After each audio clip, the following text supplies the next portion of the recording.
komið með Íslandsmeistarana, já, ef ekki segja bara báða, því að þó að Mette sé ekki íslenskur ríkisborgar þá var núna í dag en Hulda fekk titil. Stelpur, þetta er frábært og Mette sérstaklega til hamingju. Takk kærlega. Hvernig líður þér? Bara æðislega. Er það ekki? Jú. Hvað ég má spyrja bara með íslenska ríkisborgarrétt. Ég er nú kannski búinn að vera í hestamennsku í nokkur ár og ég myndi segja þó nokkur og ég er búinn að heyra nafnið á Íslandi, já, ég veit ekki hvað mörg ár og í toppbaráttunni.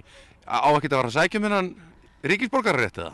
Ég missi norska ef við sækjum íslenska og mér finnst það svona svolítið svona sárt sko. Þannig að við þurfum að breyta því. Er það Noregur eða er það Ísland sem að? Það er Noregur.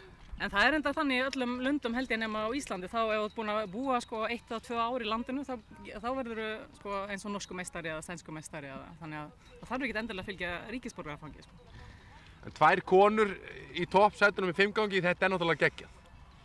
Ekki það að þið eru náttúrulega að gera frábæra hluti á alltaf, en það er nú svolítið síðan að það voru konur sem voru að sigra.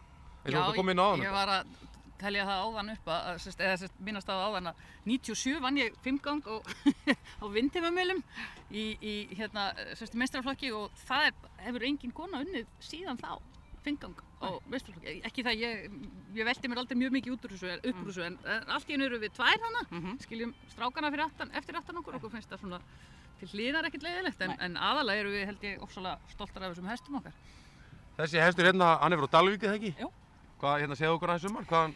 Hann er 8 vetra gamall og er fæddur Baldri sem var Baldur á Bakka þannig að hann er svona svolítið nátengdur Baldur frá Bakka sem var fyrrverandi heimsmeistari og hann hann er þaðan og hann er búinn að vera í tamningu hjá okkur Gísli var með hann 4 og 5 vetra og svo tók ég við og fór að keppa á honum og svo erum við hér í dag. Og er stefnan með hann, er það úrtaka eða er það bara áframhaldandi hér heima? Það er svona alveg umræðunni að kannski fara í úrtöku með hann. Þetta er nú svona verið voða gaman eiginlega að fara á heimsmeistaramót með hann. Er það eins með hjá þér Hulda? Já, en ekki endilega á næsta ári. Hann er náttúrulega bara 6, þannig að við okkur langar kannski að dunda okkur aðeins koma eftir 2 ár aftur kannski. Eftir 2 ár, já, næsta ári jafnvel eitthvað, en já, við að eiga aðeins meiri tíma saman. Þannig að við sjáum ykkur 2 hér á næsta ári á Íslandsmóti með kannski þessa hesta? Aldrei að vita. Ég hugsa það. Aldrei að vita. Já. Yndislegt.